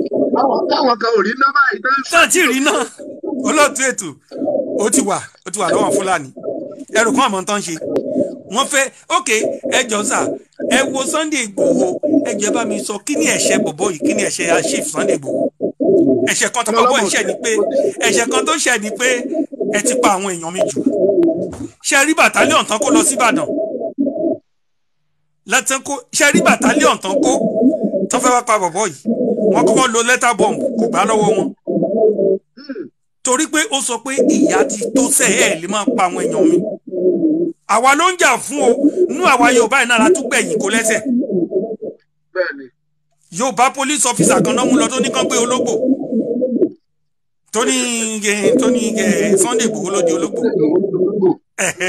kí ni ẹ̀ṣẹ̀ Nnamdi Kanu sà nǹkan tí Nnamdi Kanu ṣe ó ní my people have been marginalized it's time ṣé ṣe béèrè pé kí ló jẹ́ àwọn tó bá ti fẹ́ gbà wálẹ̀ náà máa ń arrest tẹ́ bá rántí olóòtú ẹ rántí nígbà tán ṣe Kaduna Declaration bọ̀bọ̀ olórí àríwá yẹn ǹjẹ́ wọ́n mú kí ni ìtumọ̀ Kaduna Declaration àti Yorùbá Nation àti Biafra ẹjọ́ ìyàtọ̀ wo ló wà ńbẹ̀ bẹ́ẹ̀ kí ló dé tán mú bọ̀bọ̀ yẹn ibi tí Yorùbá bá wà ẹ jẹ́ kí orí kó máa pé bọ̀bọ̀ tó pera ẹ̀ ní ààyè aṣíwájú tó lòun òun ló kàn yín kò kàn ó ìyà ló fẹ́ wá fi jẹ wá lójú páálí èmi sọ kínní kan ẹ jẹ́ a máa wò bọ̀ next month èèyàn kan sọ pé adigun yẹ talking mo ní èmi ò sọpọ́tì Tinubu láti bí ìdébẹ̀ yẹn ṣé Àtíkù ni mo fẹ́ sọpọ́tì ni láti 1992 yìí ẹ̀ tí mo join army nìyẹn sà òun àti Abíọ́lá náà jọ contest pọ̀ ní Jos tán London SDP lẹ́yìn ìgbà yẹn ó ti jẹ 2 times federal vice president sà ó contest pẹ̀lú Buhari ó contest pẹ̀lú Jonathan ó contest pẹ̀lú Yaradua ó ṣe tún wá padà ó tún wá contest pẹ̀lú Kọ́lá ọmọ Abíọ́lá kí ló dé kí ló dé a rí gbogbo kinní yìí a rí gbogbo kinní bọ́dà mi sọmjẹ yín so ẹ jẹ́ ká pé Yorùbá ṣẹ́rí òbí tẹ̀ ń wò lẹ́ni tó múùfù yìí tó bá jẹ́ pé bàbá àgbàyà yìí tó bá jẹ́ pé ó gbé Ọ̀ṣínbàjò kalẹ̀ ayé ìbádùn torí pé you are just being greedy olówó débi pé o ní pull-on van Nàìjíríà ni mo ti gbọ́ individual tó kọ́kọ́ ní pull-on van láyé mi gbọ́ rí ó dẹ̀ tún sọ lójú yín oníṣègbè owó òun ni òun ò jí owó ìjọba náà gbogbo wa dẹ̀ rí o bọ̀bọ̀ kan gòkè wá sórí kinní mi olóhùn Koko Zaria mo ní èmi ò bá tá òtún sọ̀rọ̀ get out of my page sọ́m ti yẹ n tí mo bá sọ mo sọ kò dẹ̀ sẹ́ni tó lè mú mi nobody but èmi ń sọ kán máa kọ́lẹ̀ ẹ ti débẹ̀ o ṣùgbọ́n ìyá jẹ ẹsẹ̀ bẹ̀rẹ̀ so kò sí kankan tí bọ̀bọ̀ ìfẹ́ wa fà wá Yorùbá tó bá gbọ́n mi sọ pé ká má gbowó lọ́wọ́ ẹ o ẹ̀yin tẹ́ tó jẹ́ pé alátẹnujẹ ni yín ẹjọ́ máa tẹ̀lé lọ bẹ̀ tó ń bọ̀ wá tà wá ni ẹni tí ò lè dìde fún wa lọ́jọ́ ìṣòro this same man mo sọ and I'm here to be corrected it's the same person ló fún bọ̀bọ̀ sanwó èpè yìí lówó kó lọ shoot ní Lekki Toll Gate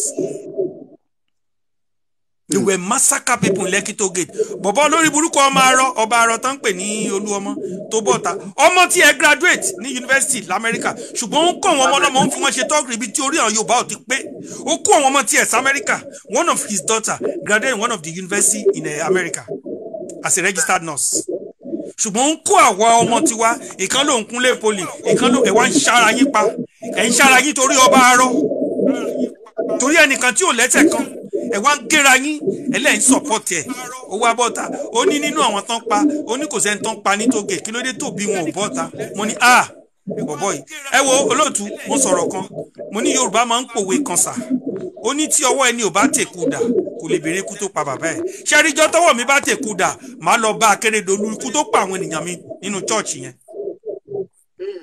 Akérédolú ọjọ́ kan bọ̀ ó máa kúrò as a governor now you will become a citizen like us. We will work to you and we will demand ikú tó pa àwọn tó ń sin Ọlọ́run nínú church broad daylight ẹjọ́ ń bọ̀ làwọn ọlọ́pàá wà ń bọ̀ làwọn sójà wà wọ́n dẹ̀ massacre and they went away like that. àárí èèyàn kan wọ́n mú lé ní kan sọ pé ẹni báyìí ló ṣe kínní so lọ́lọ́pàá mọ́ ní sójà mọ́ ṣùgbọ́n ara sójà ta ní ara ọlọ́pàá náà ti ní inú ẹ̀ nákó fún Burna Boy tó ti lọ ń pa ẹni ẹlẹ́ni inú tó lọ ń pa ìyàwó níyàwó kiri àwọn ọlọ́pàá tó yẹ kán fi gáàdì wa ẹ̀ ń kó fún àwọn celebrity kiri and we watch this thing àdèmọ́ tó ń ṣẹlẹ̀ olóòtú ètò anybody ló lè wá sókè kó wá sọ̀rọ̀ tó wù ṣùgbọ́n mò ń sọ tèmi I'm a proud Yorùbá nation man mo sọ mo dẹ̀ dúró kò sí nǹkan kan tí anybody lè bá mi ṣe kò sí kankan tí anybody lè sọ I'm a proud Yorùbá nation man ṣùgbọ́n tí n bá rí ọ̀tọ̀ ọ̀rọ̀ màá sọ ní ìbẹ̀rù èèyàn Yorùbá nation àwa máa débẹ̀ wọ́n fẹ́ bọ́n kọ̀ a máa débẹ̀ o èmi ò bẹ̀rù èèyàn o èmi máa ń ṣe program o èmi pẹ̀lú dọ́tọ̀ tó wà ní UK yẹn a máa ń ṣe program and like people come to my life mo dẹ̀ ń sọ ọ̀tọ̀ ọ̀rọ̀ mi ìdẹ̀ bẹ̀rù èèyàn ní tí mi ti bẹ̀rù ìbọn ní Liberia ìbọn bá mi ò kú mi ò bẹ̀rù ní Somalia mi ò bẹ̀rù ní Sudan mi ò bẹ̀rù ní Rwanda ṣé ọ̀rọ̀ ẹnu ni mo wá fẹ́ bẹ̀rù ṣọ́ọ̀mù tí eyín so olóòtú ètò ẹ̀ ṣe fún pé tí ẹ pè mí sókè kí n wá sọ̀rọ̀ inú mi dùn Ọlọ́run á wà pẹ̀lú yín ẹ ṣé gan bàbá mi ẹ ṣé gan sá. ẹjọ dáàdi ẹ máa fi nọ́mbà yín ṣọwọ́ sí mi after the program. lágbára Ọlọ́run ẹ kàn án fọ́lọ̀ mbẹ́ yẹn èmi á dá máa jù sí yín.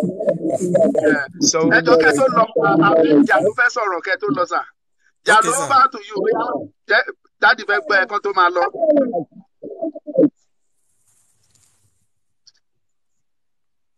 Ahmed Jalo ó yá on mute kó sọ̀rọ̀. ó ti mute ara ẹ̀. on mute microphone ẹ kó sọ̀rọ̀.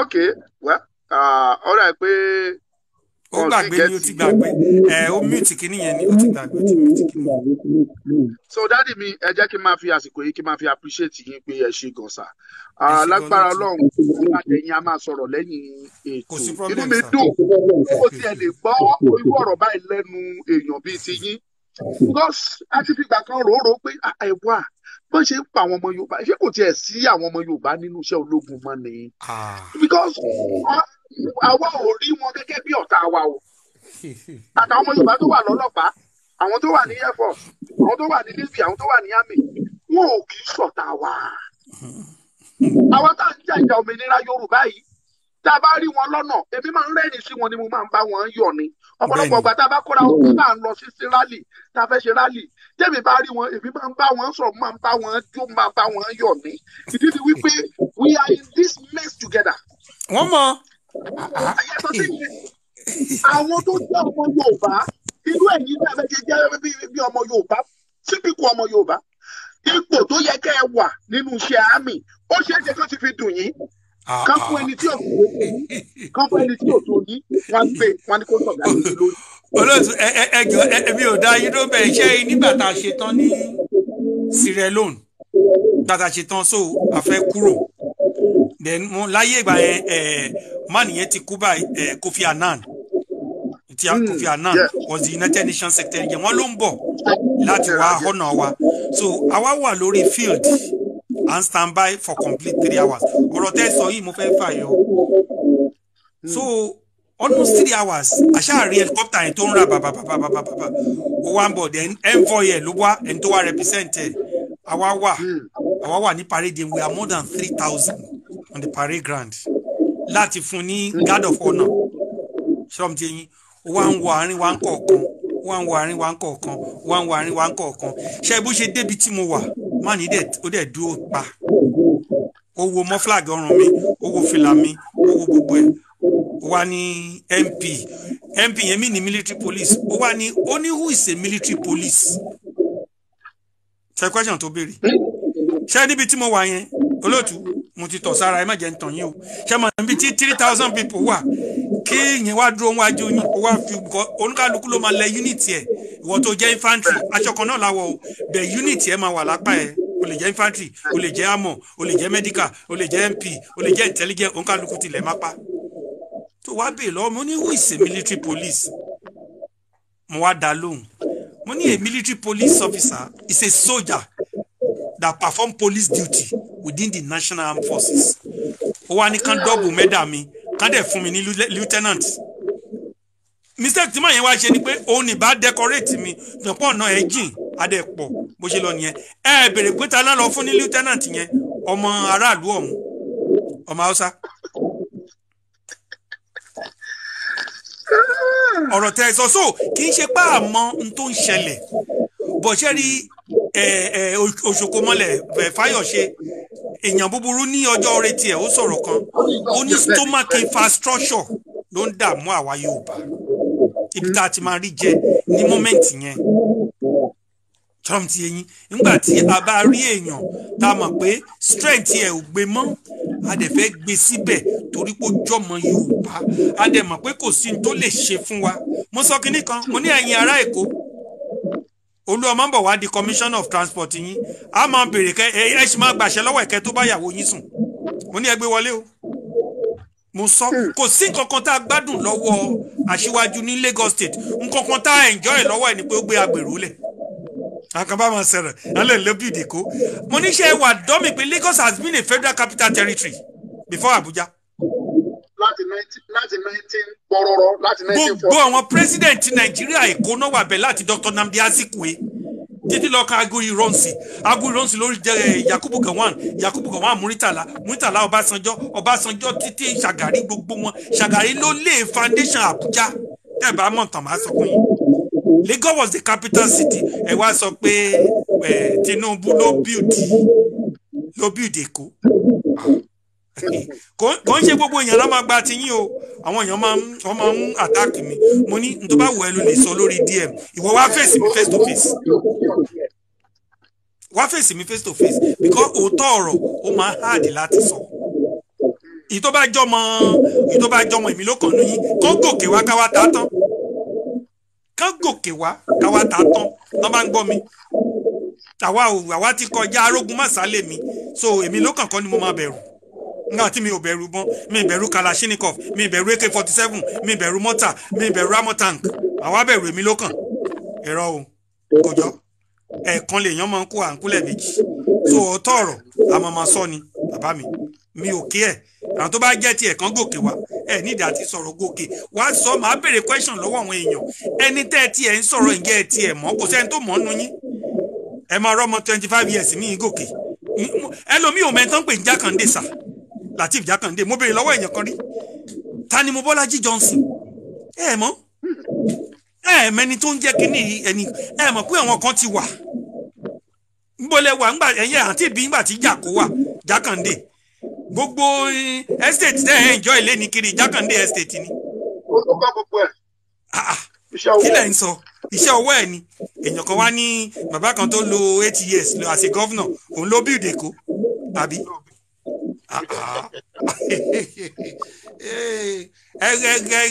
ẹ lọ gbọ́tàn dáadáa ẹ bá gbọ́tàn ẹ mọ̀ wá torí pé n tẹ̀ ń rí jẹ lè mọ wá mọ fi kó wa lómi ọbẹ̀ jẹ àmì sójà I don't afraid of anybody kò sí ní tó ṣe ẹ wo lóòtú mo sọ̀rọ̀ kan gbà tí bàbá kan gòkè pé ṣé Peter Obi mo ní wá kò sẹ́ni tó mọ Peter Obi nínú yín àmọ́ from Ondo state omi ń ṣe Igbo mo ní nígbà tí Peter Obi tó gba tó wá as a governor mo ní mo wà níbi tán ń pè ní Ekulobia ní Anambra state I was serving in 2 Regi battalion artillery as a military police attaché mo mọ̀ gbà tí Peter Obi wọlé láàrin ọdún 8 tó ṣe mo dẹ̀ mọ̀ tó gbé ṣe ń bẹ̀. Peter Obi ni the first governor tí student máa ní phone number ẹ̀ lọ́wọ́ student ní phone number bọ̀bọ̀ yóò jẹ́ anybody lówó mo ní I'm not Igbo ṣùgbọ́n tí èèyàn bá ṣe nǹkan ẹ̀jẹ̀ á sọ kí ni Kwankwaso ṣe when Kwankwaso was a minister of defence 300 Nigerian army was murdered. Ìgbà tó ṣe senator kí ló ṣe 2-time governor of Kano state kí ló ṣe èyí tó ṣe 8 years as a vice president ó ta gbogbo nǹkan ní wa ó dẹ̀ tún wá ń sọ lójú yín ó ní ọ̀sẹ̀ pé ibo lòun ti máa rí $10 billion ó ní tóun bá privatize gbogbo ohun tó kù ṣóun ò ní rí àbí so kíní ó clean èmi ti sọ ìyẹ́dà February tán bá ti ṣe the right in February ẹ lè gbọ́ Federal Republic of Nigeria mọ́ ẹ lọ́kọ́lẹ̀ àwọn kan dẹ̀ wà olóòtú àwọn Yorùbá kan wà tó ń gbẹ̀yìn bẹ́bọ jẹ́ kán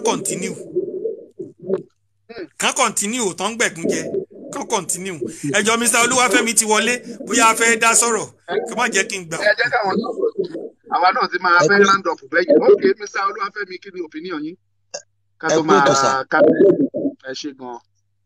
èmi gan mo ṣe join program yẹn nísìnyí ṣe rí nǹkan tí professor ń sọ látàrọ Ọlọ́run òun ló yẹ kí n join because mi ò kí mo join program yìí mo máa ń join àwọn program Yorùbá Nation dáadáa but ṣe rí ìwà sọ̀rọ̀ Yorùbá Nation lálẹ́ nǹkan tí professor sọ wọ́n ti sọ ètò púpọ̀ lọ́rọ̀ gan ṣe rí àwọn èèyàn it's a time for us our eyes to be open ojú ò tí là ojú wa ò tí là nítorí ó máa ń dùn mí sometimes tí máa rí àwọn Nigerians now they are still going out to campaign for people that they are ruling Nigeria that have destroyed Nigeria and you are still campaigning for them. And some of us, you will come online to come and beg money. People in abroad, you are begging money from them. Why you cannot open your eyes and vote for even? I'm always telling people, if your Yoruba nation is not stand for now, say I'll leave Yoruba nation now. Now let's vote for the right person. We that we are in abroad, we are suffering a lot. We are praying every day for things to get better in Nigeria, so that we can come back to Nigeria. And question paro, èmi ló kàn, say èèyàn kan ló build Lagos. Now, Èkó tá à ń sọ yẹn náà, kí ló ń ṣẹlẹ̀ l'Èkó tá à ń sọ yẹn náà? Kí ló build ńbẹ̀? Kí ló build l'Èkó tá à ń sọ yẹn náà? Kí ló build ńbẹ̀ yẹn? Wọ́n fowó ààbò, wọ́n fi ń ṣàbò lálejò. Èèyàn kan gba 50%. Owó tó ń wọlé sèkò ẹ̀ ní pé wọ́n sì kí ló ń ṣe l'Èkó? Kí ló wà l'Èkó? I came to Nigeria last year ní December. Mo dé Èkó now. Mo dé Èkó now. Àárín nǹkan tó ṣe l'Èkó. Ẹ̀yìn kan sì wá ń jáde ẹ sì pariwo pé èmi ló kàn. Well, èmi ò sọ pé anybody máa ṣe opinion but nǹkan tó fẹ́ kí Nàìjíríà mọ̀ lálẹ́ ni pé tó bá fi lè ṣe mistake ẹlẹ́ẹ̀kejì tó fẹ́ wáyé ní February tó fi lè vote for the wrong person. I'm telling you tó bá fi lè ṣe single mistake vote for the wrong person for good 8 years you will not hear about Nigeria again. I'm telling you. Tẹ́ bá travel ní sin dáàdì pé travel ní sin dáàbì lè mọ̀ pé Nàìjíríà ní tọ́rí passport yín bí ó bọ̀ ṣe máa challenge yín ó máa yàtọ̀ bọ́ ṣe máa challenge àwọn tó kù. I'm coming. I came to Nigeria. Nígbà tí mo padà bọ̀, mi ì lè gba Lagos, mo lọ gba Cotonou wọlé ni. Mi ì lè gba Lagos. I cannot buy ticket from the country I'm coming in last week. Mi ì lè last week. Cotonou ni mo gbà wọ sí Nigeria. And nígbà tí mo present passport mi as in Nigeria, everybody do for you search me. You have to buy search àwọn tó kù. Boy, tú ẹrù mi kalẹ̀, boy, share everything. And we are still calling Nigeria. What are we talking about, please? And some people are still going out for people that are running down. I've never seen this kind of government in my life. Me too, the government our APC lie me. I'm sorry to say, sir. Me too, the government lie. Timothy gbọ́njú wọ́n ṣèjọba Nàìjíríà o. Timothy gbọ́njú me too, the government báyìí. Àwọn èèyàn ń jà. Do you know how many people have run to UK?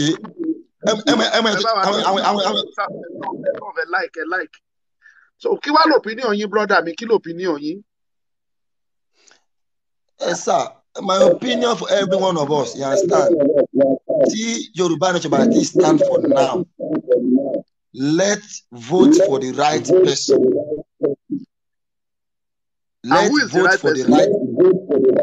I'm telling you sir, if I want to tell you the truth and the facts, I'm not the candidate of anybody, but I'm saying, but for me, the right for me is Showore. I'm telling you. You people can take it another thing. Yes, because the reason I say is that Peter Obi have done something that I don't like. Anyone that mingle with Obasanjo I'm telling you, you have made wrong step in that place. If you want to do right thing in Nigeria, all those 80s man, 70s, you don't need to mingle with them at all because they are the one that are destroying Nigeria. That's the mistake that man have made. I love Peter Obi in the one place, but they have made one mistake that you have mingled with Obasanjo and all those useless people in Nigeria. Because when you enter there, they are the one that will still controlling you. We don't need you don't need a normal person in Nigeria. We need a mad person in Nigeria. We need a very mad person. That's what we need in Nigeria now. The person that will go there, all those people that they are calling them senator. Sir, no, sir. Let me tell you something, sir.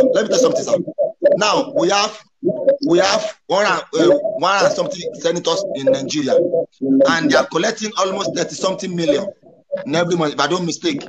Now, can you tell me, sir, 30-something million in every month times by 1 and something people? Do you know how much?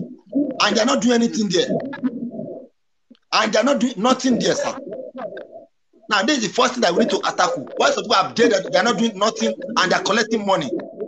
We need to flush all of them away. So Some people need to go prison in Nigeria. Some Good of evening. our government.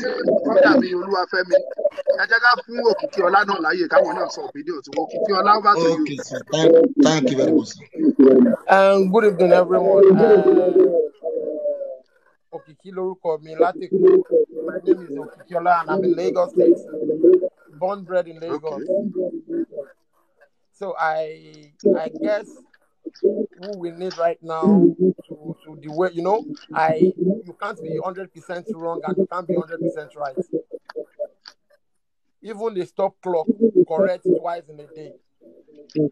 So I guess who we need right now is just Peter Obi, because I am not a politician. I'm a student, and I also have my handwork. I'm a mechanic when it comes to skills.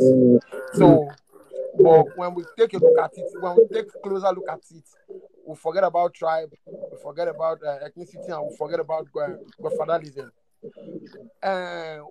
Right now we are queuing to get fuel. Right now we are queuing to get new notes. Right, and we are very sure that we will queue to vote. Do we still want to vote for the person that will make us continue queuing? While I am not supporting my tribe man, it's not because I hate Tinubu, but it's because age is not on his side. And they always tell us that he's not going there to play football. But we have to be sincere. If you want to be president of Nigeria right now, you have to be active, and you have to have a clear background telling us that you ain't corrupt, which I found in Peter Obi. I was born bred in Lagos. I saw when Tinubu was the governor of Lagos State, so no one can tell me that Tinubu was governor of Lagos State. This is what happened. You can't tell me. I'm from Osun State. My parents are from Osun State, but I was born bred here. I know Lagos State before 1999, and I know Lagos State in 2007 when Tinubu left, and I know Lagos State when Fashola was the governor. I know Lagos State when Ambode was the governor. So when it comes to breaking it down, in duration of 4 years, the governor that performed most is Ambode. Akinwumi Ambode. Duration of 4 years, he performed perfectly. But when it comes to that's what we're saying, we have to demolish the godfatherism. What is it called? This their structure. It is because he's not following everything they want. That's why they decided not to let him come the second time. So, but when it comes to Lagos State entirely, since 1999, the best performing governor is Fashola, which he performed miraculously well. But looking at it, when we put everything in a pie chart and we rate everyone according to the research, I don't know if I am right or wrong, but there's no one has come to dispute it. They said Peter Obi did more road in Anambra than the total road Fashola did in Lagos State. They said Peter Obi was given 2 times the best in health in Nigeria. We heard Peter Obi managed their resources and they still have leftovers, even when the country is not generating enough IGR. So all these things are the potentials we should look, because we have to be sincere. See about Bagbede as it is right now. Many of us that were looking my brother, thank you so much. It's just that I want you to just say your opinion. If not, there's no room for campaigning for anybody here. You are already campaigning for Peter Obi, and this program does not mean campaign. It's not a campaign ground for anybody. What is the way out? And I don't see solution in voting for Peter Obi or voting for Tinubu or voting for Atiku or even Sowore. So the only solution now is total dissolution of Nigeria. Hello, sir. I just want to say something. We must contribute. Baba Professor tó sọ̀rọ̀ lẹ́kọ̀ọ́ ó ti sọ Baba Sójà yẹn. Ó ní kóníkálukú ká yẹra fún ọ̀rọ̀ election, kóníkálukú sinmi fún election. tá a bá ti kọ̀ tá a dìbò títí ní kò bá ti wọlé ìrìn àjò wa máa yáwọ́, and that is the fact. Sherry, the only solution to this problem, I like what Dama said before. I said in the beginning that the only solution is Yoruba nation. And as if that one is not working now, and because of you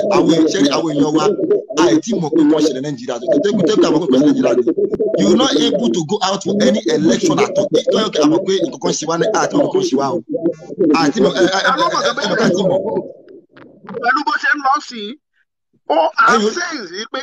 Possibility election hold election. I'm telling you because they have done something that is very, very strange in Oyo State, Oyo State now.